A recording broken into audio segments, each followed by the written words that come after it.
La malbouffe ne veut pas être réglementée dans foodwatch.org du 11 novembre 2020.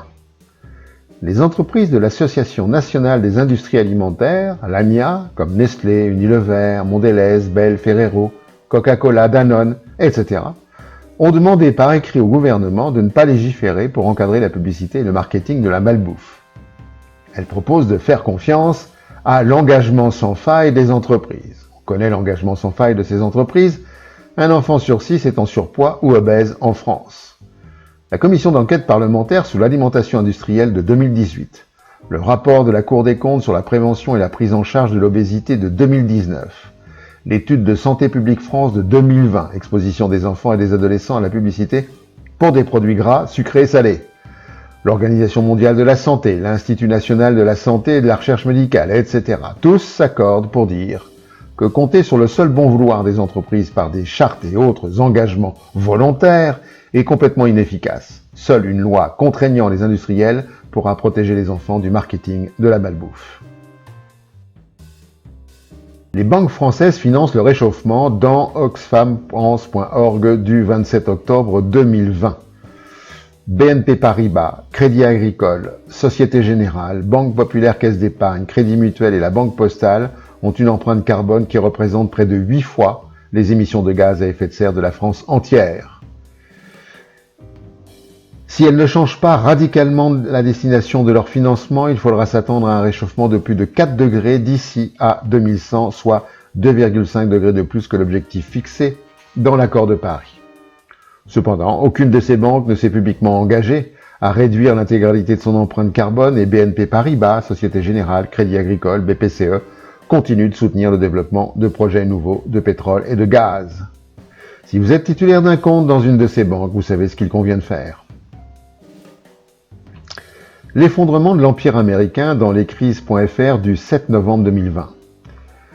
Accumulation de déficits massifs, dilapidation des ressources dans de vaines tentatives armées pour recouvrir l'hégémonie mondiale, infrastructures de base délabrées, les réseaux électriques, les routes, les ponts, les transports publics. Quelques mots parmi de nombreux autres dont souffrent les États-Unis qui semblent les conduire vers l'effondrement.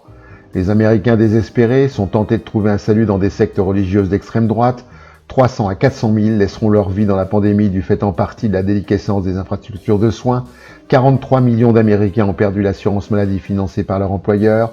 23 à 34 millions de personnes étaient en retard sur leur loyer en septembre. La faim dans les ménages américains a presque triplé entre 2019 et août de cette année. Il ne reste que 3 options à ce pays.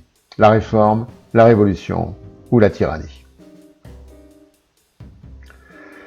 Casser l'usine de Soissons dans monsieurmondialisation.org du 9 novembre 2020.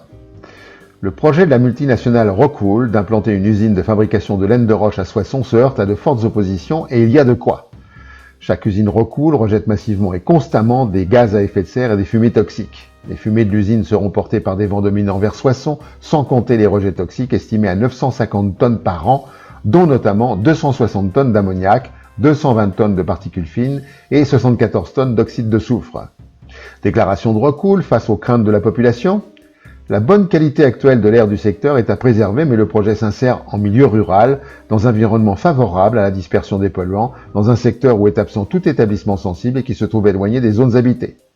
Bref, la région n'est pas ou peu polluée, donc c'est idéal pour rejeter les polluants. Artificialisation des sols, une spécialité française dans lemonde.fr du 9 novembre 2020. La France perdait l'équivalent d'un département de terres agricoles et d'espaces naturels tous les 10 ans, selon l'Office français de la biodiversité, et l'artificialisation des sols est en hausse depuis 2017. Malgré le plan zéro artificialisation nette du gouvernement lancé en 2018, rien ne semble empêcher le bétonnage de terres agricoles ou l'implantation de solaires ou d'éoliennes en lieu et place de culture. 26 mètres carrés de terres agricoles disparaissent chaque seconde en France, alors que ce pays importe 20% de sa nourriture. Le taux d'artificialisation des sols se situe entre 5 et 9% selon les études, alors qu'un rapport sénatorial indique qu'en 2023, on importera plus de nourriture qu'on en exportera.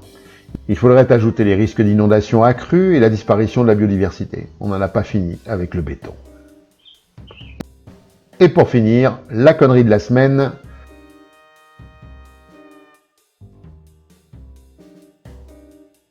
À la prochaine fois.